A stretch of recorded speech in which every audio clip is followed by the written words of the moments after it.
show the 2022 Tracer 31 DHD. Starting right in the back bumper here, you're just gonna reach in, pull that cap out of there. Inside of the back bumper, you're gonna find your sewer hose. So as you pull that out, you're gonna notice those two ears on it right there. Those are just to connect it to the sewer system. You'll find the same ears on the sewer cap. For the hose itself, once it's fully extended, is about 20 feet long. Just keeping it stored in the bumper back here to help keep any sort of stench out of the unit, keep things at bit pressure, and then that cap just presses back into place. Right in the back there, you'll see you do have your stabilizer jack. So that switch for it is just on the other side. We'll get to that once we get to the other side there. Down the side of the unit, we do have a sewer system right down here. So for that cap, you're gonna kind of press on it and give it that turn. You can pop it on out of there. See, it's got the same ears on it that your sewer hose had. So that'll attach the same way. You're pressing it in, giving it that turn, and it clicks into place. On the left, you get a gray valve. On the right, you get a black. So that black valve is controlling your black tank. Black tank is gonna be filled from your toilet. So it's of course gonna be your dirtiest water. So you'll wanna dump that first. Once that's done, you can then come to the gray. Gray tank's gonna be filled from your sinks as well as your shower. Typically cleaner water. We'll dump that last just to help keep that sewer hose as clean as possible. Straight up from there, you're gonna find your power inlet. So as you pop that port open, you're gonna find a little metal tab in the bottom corner there. It's gonna line up with this tab here. You're gonna press those in together, give it a little 1/8 turn, that'll lock it into place, and then you get the threaded collar in the back there to really lock it down. Following the cord back, you're gonna find a 50 amp end there. Some campsites will have that, some won't, so we do provide you with this adapter here as well, so you can plug into that. And the other end of that is a 30 amp. Now most campsites do have that, and you can just plug straight on in and you're good to go. When using this adapter, do remember that you've just eliminated 20 amps of service, so you'd only be able to run one air conditioner, right? The unit only comes installed with one, but if you were to choose down the road to go to the second air conditioner, you would need to be plugged into 50 amp service to run the boat. Continuing on the other side here, get a bunch of water drains down here. So the one towards the front is going to be your freshwater tank drain. So as you open that up, it just allows the freshwater tank to drain itself out. The two in the back here are for your water system. So those are your low point drains. You open those up, and that just allows your water system to drain itself out. The purpose of that would be if you're leaving the unit for a while and you don't want your water going stale or stagnant, you can just drain all that water out before you leave. Or if you're getting ready to winterize the unit, you just want to drain it all out. Right behind that there, you'll notice this little blue vent. So that's just for your freshwater tank. So as you're filling that up, you will notice a little bit of water spitting out of there once your water tank is full. Filling your water tank is done just inside of your compartment right here. So you're just gonna open that up. You can see on the right side, you've got all your water systems. Firstly, right up top, you get that little light there so we can see what we're doing. Down below that, you get your fresh water connection on the left here. So you're just gonna pop that cap open, your water hose will stick into there, turn on the water, and it fills up your fresh water tank. Like I said, you know that tank is full once it starts spitting water out of the vent in the bottom. Right beside that, we get your city water connection. Take that cap out of there and your water hose will plug right into there, turn on the water, and that'll pressurize the lines throughout the unit. On the right side, you got your cable and satellite inlets. Cable on the bottom here, satellite on top. Coax cable will just plug into the respective ports, fire up at your TV location. Top left, you have a Furrion solar panel plug-in. So you pop that open, your Furrion solar panel will plug right into there, charges your batteries.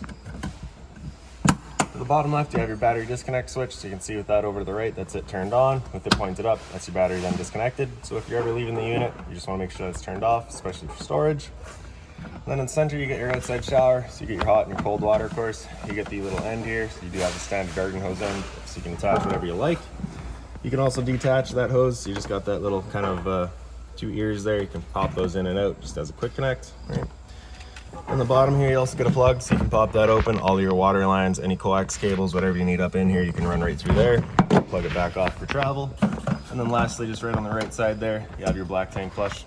So basically over time, you may notice that after having dumped your black tank, your monitor panel is still reading 1/3 or 2/3, whatever it may be.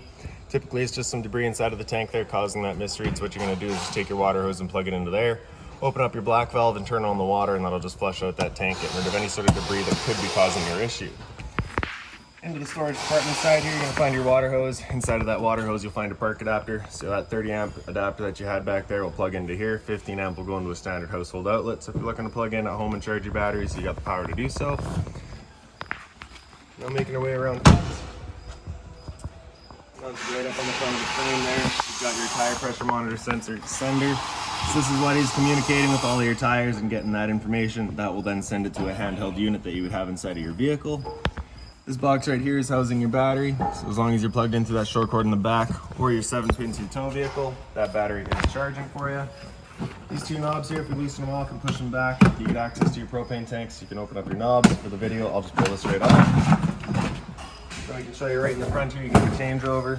So if you look at it right in the front here, you'll see it's currently green. It's just letting you know it's got propane in the system with the arrow pointing over here. So we're just running off of that tank. If it were to go red, it's just letting you know that this tank has now gone empty. So at that point, you just close it off, flip your change over to the other tank, and run off of that one while you get the other one filled.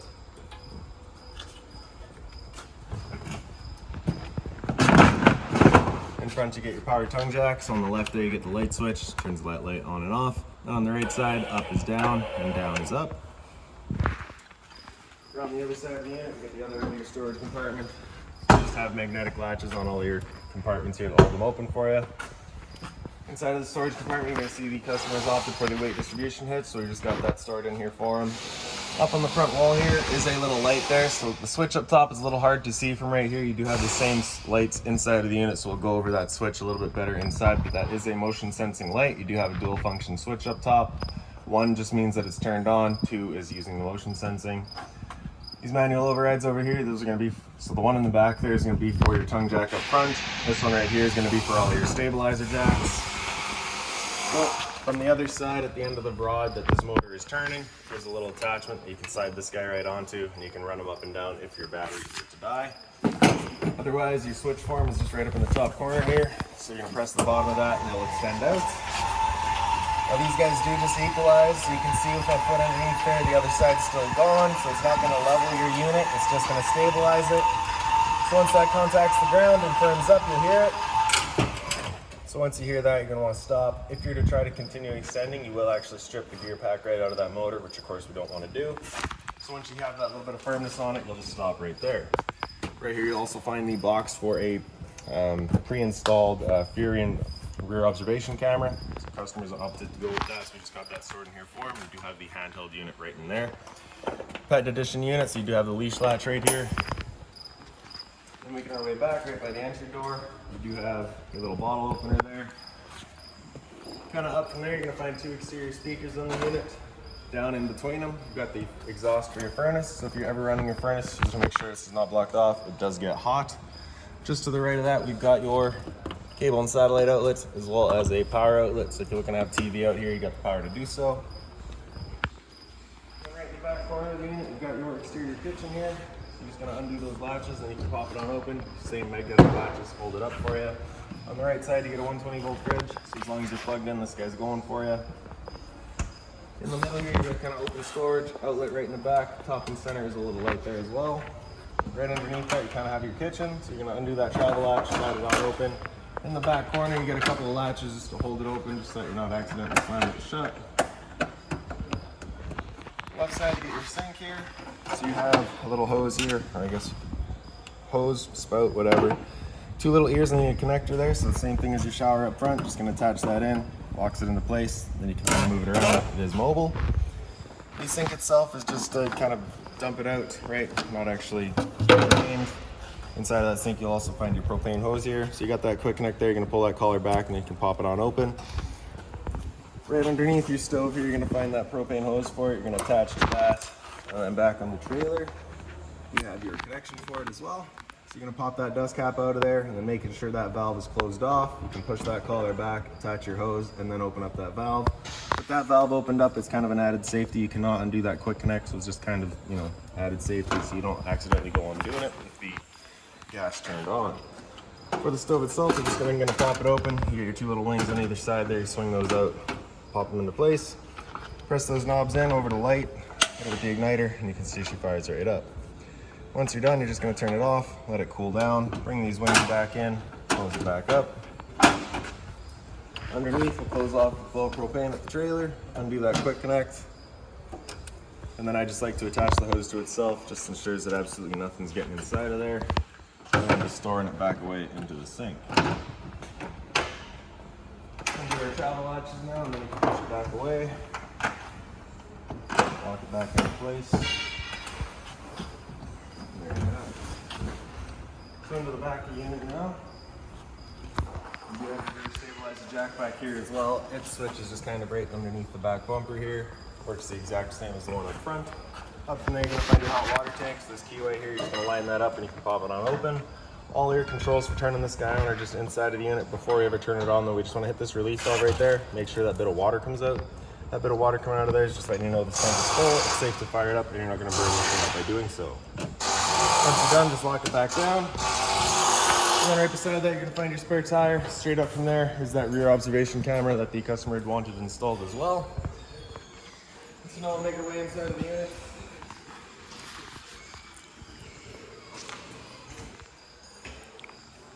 For your assist handle here, you just pop it up 90 degrees, then it falls into place.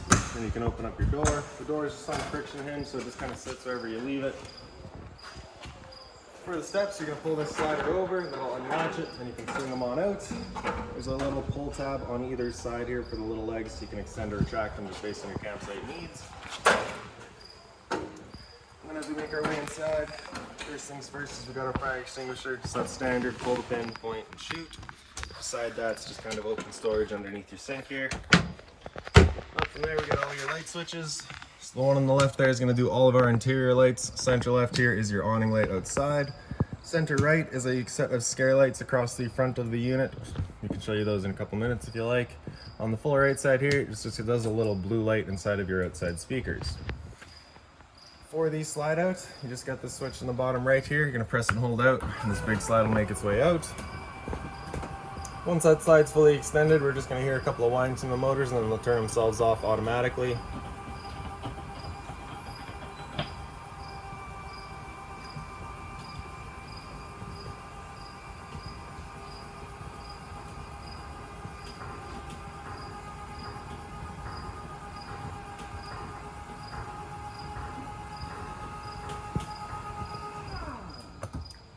To the left of that, you've got your awning switch. So same thing, press and hold out, and that awning will make its way out. Once that awning's fully extended, we're gonna see a little black flap come down as well as the black of the metal tube. Once you see that, you're gonna wanna stop. If you're to continue extending, it can actually wind itself up backwards, in which case our fabric will be underneath the tube, allowing it to then hold water, accelerating the growth of mold and mildew. So there's our flap, and there's the tube, so we'll stop right there. Now if it were to start raining, it's of course going to hold some water anyways. So what you can do is grab either arm, front, or rear, and you're just going to pull straight down on it. And then you can see that changes the pitch of the awning out at the head, allowing water to then run off. Now if you like that angle better, because it does give you more shade, you can do the same thing with the arm up front. Before you bring them back in though, you just want to make sure these arms are back out straight and fully extended, just so we're not running the risk of bending them. And actually, while we're out here, we'll show you these front stay lights. So you just have the LED strips on either side of the unit here.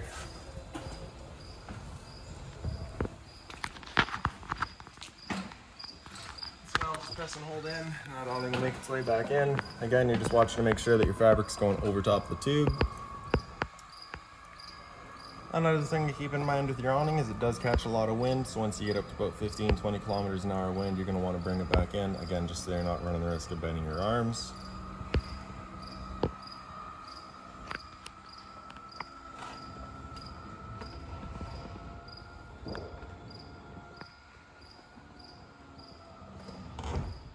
So right above our heads here, you've got that motion sensing light I was talking about. So right in the back side here, you got that switch. So on the left side there, you've got the little 1. So that's just your kind of single function.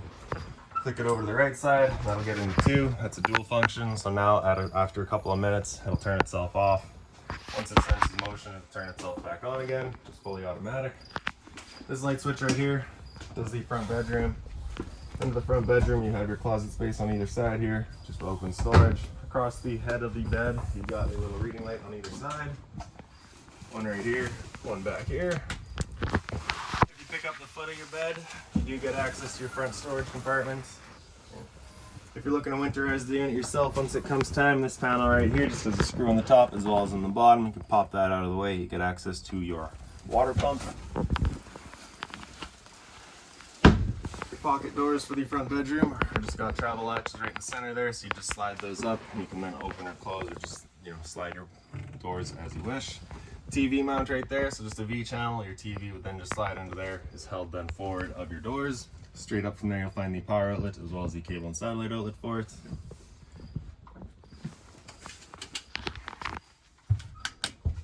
From this side here, you got your emergency exit. So you're just pulling that red tab, get rid of the screen, take this handle here, throw it outside, hop on out. Blinds throughout the unit are just on this tension system, so they just kind of sit wherever you leave them.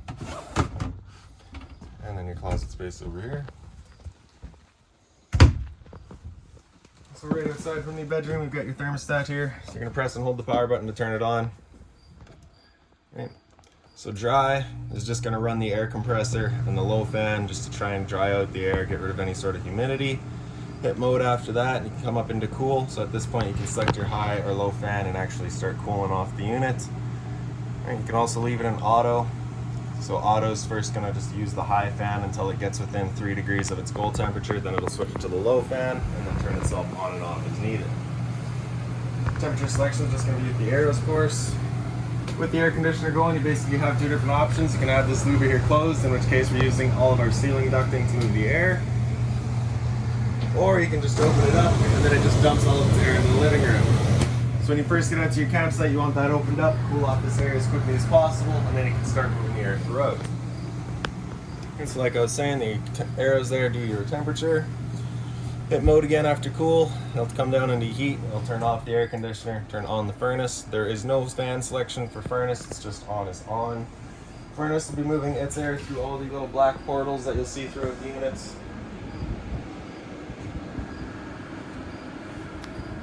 The first couple of times you run that furnace, you may get a bit of a smell throughout the unit. That's just the new furnace smell, and it will go away with time. Again, time selection just with the arrows. Hit mode again after heat, it'll come down into fan, it'll turn off the furnace, turn on the air conditioning fan. It won't run the air conditioner, it's just running the fan, no cooling, so just moving some air around. At that point you can of course select your high or low fan, whatever you like. After fan, if you hit mode again, it just comes back down into dry and then cycles back around. Press and hold power to turn it off. So right beside that, kind of behind the TV, you've got your power outlet for the TV, and then beside that is your antenna outlet in the bottom. So there's a little button there, so if you just press that button there, you get that little green light just letting you know that antenna is turned on. Right up above that is going to be your cable and satellite outlet.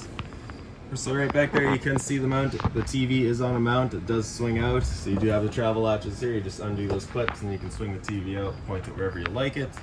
Below that you got your stereo. So the power button there is going to turn it on. You get your mode, you can cycle through all your different modes. You get to your TV, Bluetooth, FM, AM, all of that. Volume control on the right side, up, down, and mute. Zone 1 is going to be the soundbar itself. Zone 2 is your outside set of speakers. Auxiliary inlet on the right side here. To the left side of the power button, you've got your pause and play as well as your Seeks. USB is, I believe, just charging, and then HDMI if you want to hook in a DVD player or whatnot. Down below that's just a little bit of open storage. Then in towards the slide out, you have your smoke detector. In the slide out itself, just get your little light there. It's on its own center push button. The couch does fold out, so you're going to take your bottom cushions, throw them off to the side. Grab this handle in the front and center here, up and out. Flip that last piece over. Bring the mattress with it. And there's your bed. Once you're done, you're just picking up the foot, folding it up and in, putting the cushions back into place.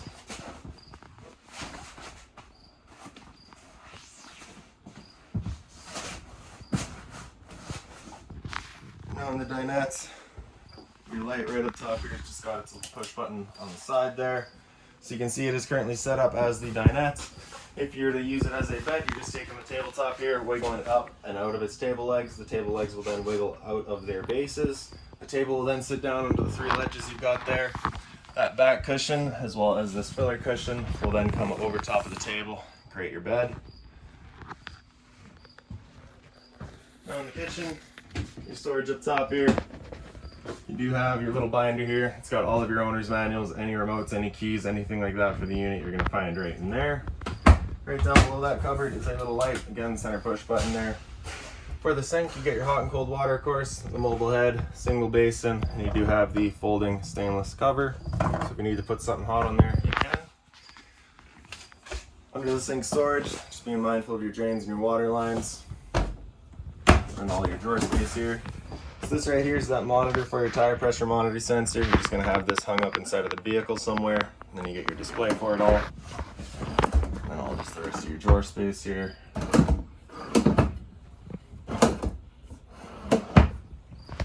Microwave up top, pretty straightforward, just like home. Not much I'm going to teach you there.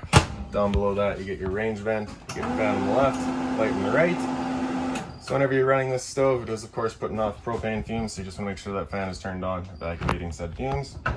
For the stove, just got the bifold cover that flips on back. You're going to press it in towards that little light.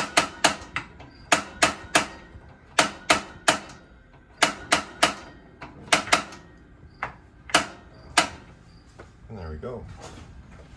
Just the first time you get out to your unit, especially if you've been away for a while, it will take a minute to fire everything up just because it's going to have to clear all the air of the propane lines. It's perfectly normal. For the stove, you're going to open it up, or the oven, sorry, you're going to open it up, press that right side knob in to that little flame, hit it with the igniter, and once it clears all the air of those lines,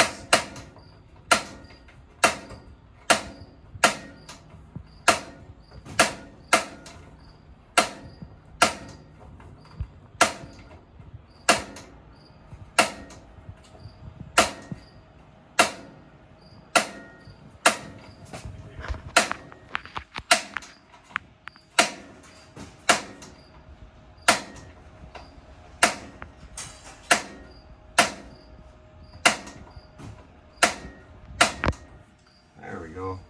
So once you get it going, you're just going to hold the knob in for another couple of seconds, and you can release the knob. The flame will then hold itself. Turn up to your desired temperature, and she fires right up. Once you're done, you can turn it back down just to pilot, but if you're traveling or leaving the unit for a while, you just want to make sure it's right off. Switch on the right side there, if you press it up to 1, it just does all of your knobs. Press it down to 2, it does the knobs as well as the oven. Underneath that, we get your power converter. Press it on the right side there and she pops on open. All of your breakers across the middle here. Whenever a breaker breaks, it sits in the center, so just turn it off and then back on to reset it. On the right side, you get all of your fuses. Whenever a fuse pops, you get a little red LED right beside it, letting you know exactly which one went. To the right of that, you get the return air for your furnace, so just to make sure it's not blocked off. Above that's your fridge, freezer, so your fridge. And then you get your temp selections right across the top there. Up top is your freezer. Temp selection again, just right in the back. Down the wall from there, you get this light switch as well as that slide out switch. So you're just gonna press and hold out, and the slide will make its way out. This is for your back bunk room. Once that slide's fully extended, same thing as the one up front here, it'll just kind of stop in place for you.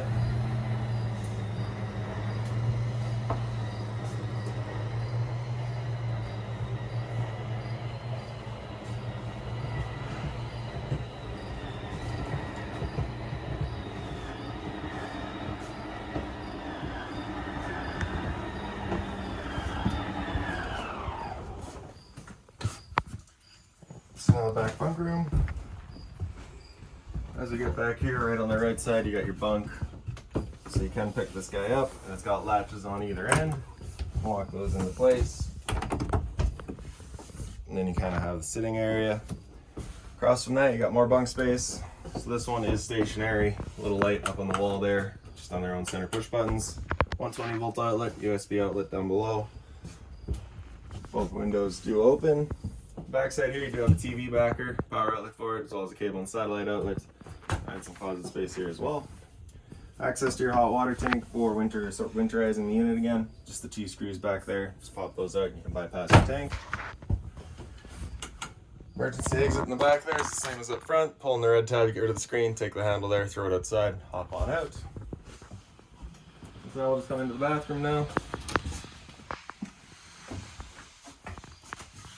Inside, all of your lights are just, again, the motion sensing lights. So just turn those on real quick. Right up the wall from the entrance is going to be your hot water tank controls. So on the right side there, you get the little flame on the bottom. Just lets you know you're firing up with propane. If you're to get that little red light there, it's just letting you know it hasn't fired up. So at that point, just off and back on to reset it. On the left side, you get a little thunderbolt in the bottom. It's just letting you know it's firing up with electricity. Above that's your monitor panel. So on the bottom right here, you get your water pump switch. So you just turn that switch on, turns on your water pump, drawing out of your fresh tank to pressurize your lines. Up from there, you get your monitor system. So batteries in the bottom there, you can see we're currently C for charging. G would be good, F is fair, L is low. Your fresh tank, as you fill that up, you go to 1/3, 2/3 and full. Same idea for your black and your gray. Your toilet flips on open, you get your flusher front and center. Kind of right around the wall from there, you get your GFI protected outlets, test in the left, reset in the center. So if you ever have outlets that don't work, it's the first thing you should check. Hot and cold water at the sink, of course. Down below it is a little bit of storage. Medicine cabinet up from there. And then to do your shower, you have a little travel latch on the left side there, and then you can slide it on open. Get hot and cold water, as well as the nice stainless head and hose. And then right above my head is your roof vent. So just gotta turn that knob to open it up. In the back corner here, you get a switch, turn on the fan. And this customer's also opted to go with MaxxAir roof vents, so we've got those installed on each vent throughout the units. And I do believe that is about it for this unit. So if you've got any other questions on it, please feel free to give us a call, 204-237-7272.